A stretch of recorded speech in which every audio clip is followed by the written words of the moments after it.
While all the trailers, TV spots, panels, whatever say that The Walking Dead is ending this year, it is not ending. It is merely just beginning all over again. So as we all know, The Walking Dead is ending its decade-plus year run. Season 11 is airing this year on October 2nd, and I couldn't be more happy about it. It really is the end of an era for the main show, and then they also have the spin-off show Tales of the Walking Dead coming out next month. There's also Terry Crews. And that show does look fun and interesting to say the least. And of course, Fear the Walking Dead is still kicking right now in its own little world, but the main show is coming to an end. But Is he though? no, it's not. So after doing a little digging here and there, The Walking Dead was actually supposed to run on for almost 20 seasons on TV. And apparently all the stories they're telling now on the main show, with the spin-offs coming out, with the Isle of the Dead with Maggie and Negan, and announced as of Saturday, Rick and Michonne coming back, finally, a lot of fans are happy for that, I am too. They were all supposed to be continuations in the main show, apparently.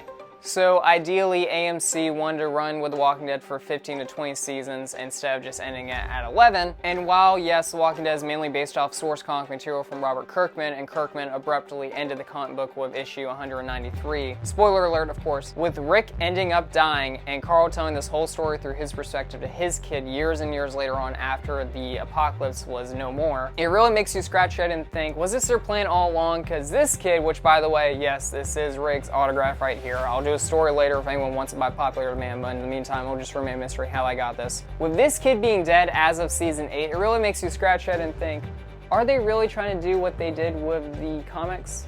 The answer is yes and no. Like I said, the comics have taken some source material with deaths that we did not want, but knew would happen. Back to it. And with other deaths that did happen that weren't supposed to happen and were blatantly stupid. I love you, Dad.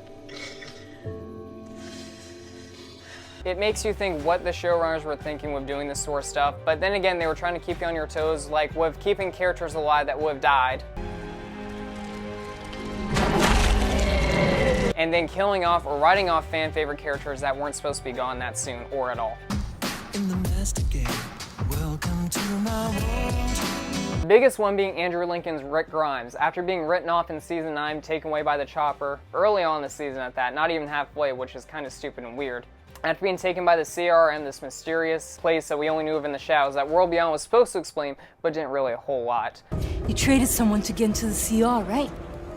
That was your ticket in? Somebody's life? People are a resource. I had someone special. I had an A.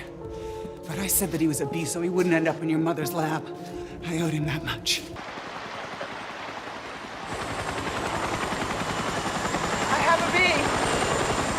Not an A! I never had an A! We found out Saturday that Rick was returning as well as Michonne in a 6-episode show coming out next year. Now, originally, after Rick was written off, they announced that they were going to do 3 Walking Dead movies with Andrew Lincoln, and I was so looking forward to that. I know a lot of people are skeptical about, really, they're going to do movies now, but we've watched The Walking Dead on our TVs in our homes for years. For a change of pace to see the man, the myth, the legend, Rick Grimes, the coldest comic book character and television character in history on the big screen, being a total badass, who wouldn't want that? So yes, I was a little disappointed when I found out they changed it to a show instead, but ultimately I get why with how streaming is now, and it didn't fall through exactly with what Universal wanted to do with the show and just all that sort of stuff. The show will of course pick up with Rick being taken and Michonne going off to find him 6 years later after his abrupt disappearance. It's going to be really interesting to see how they're going to tie that bridge. The first 2 episodes will probably pick up with Rick after being taken, just following him those 6 years with what he's been doing, how his cowboy boots got on that boat, everything like that, and then Michonne coming to find him. So a lot of people are thinking that this is going to be a limited 6-episode series, but from what I've heard, this will continue on and will be almost like a new integrated The Walking Dead. Fear the Walking Dead was a spin-off, and The World Beyond was a spin-off. Now, the new spin-offs we have, which are Isle of the Dead, The Daryl Show, and The Rick and Michonne Show, they are going to continue what we have right now. The World Beyond just merely explored what the CRM was and who the people were that took Rick, and it didn't do a whole lot of a good job about it, but the last episode, the series finale of that show, the after credit, really sealed the deal with introducing these new breed of walkers, and Jenner too, who was in the beginning at season 1 at the CDC. It was so good to see that man after so long still, well, not kicking, but digitally still kicking. I want to know more about these variant cohorts you referred to in our last communication. We haven't seen anything like that here at all, nothing close. The Daryl Show is supposedly about him going to Europe, where the end of The Walking Dead World Beyond took place, in France with these new running walkers. So apparently Daryl somehow getting to Europe and I guess fighting this fight. For stories, walkers can climb walls and open doors. Oh no. They're not. Stories.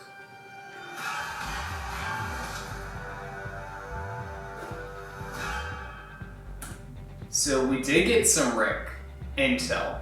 A lot of people have been theorizing that they're running walkers and stuff like that. We're gonna come into play in the last few episodes of Dead, and it clearly looks like they are.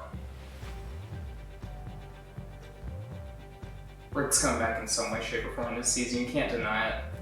You cannot deny it. We know what's coming.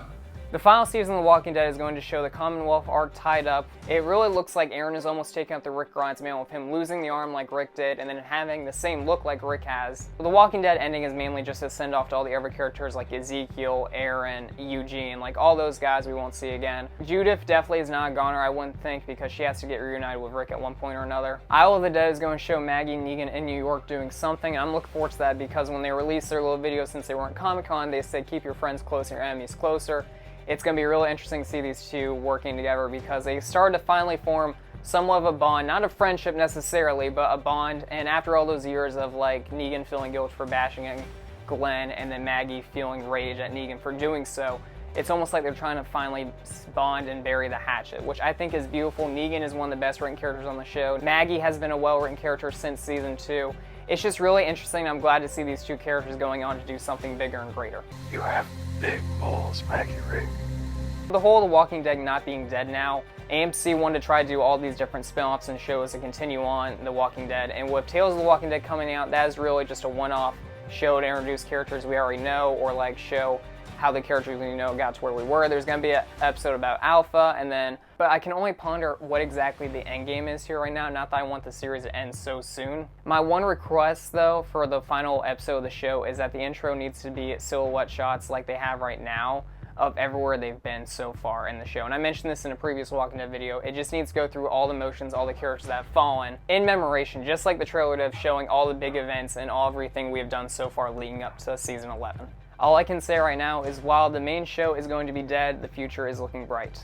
I am so excited that Rick Grimes is back on the big screen. I really hope he gets to reunite with Daryl at one point. I think all of us are hoping that, as well as Negan. And then just Rick being back with everyone once again by the time it's all said and done. Rick Grimes is back, baby. They are not going back and showing everything. Yeah, this hurts. Negan's gonna throw some heat. Why are Daryl and Judith laying on the floor like that?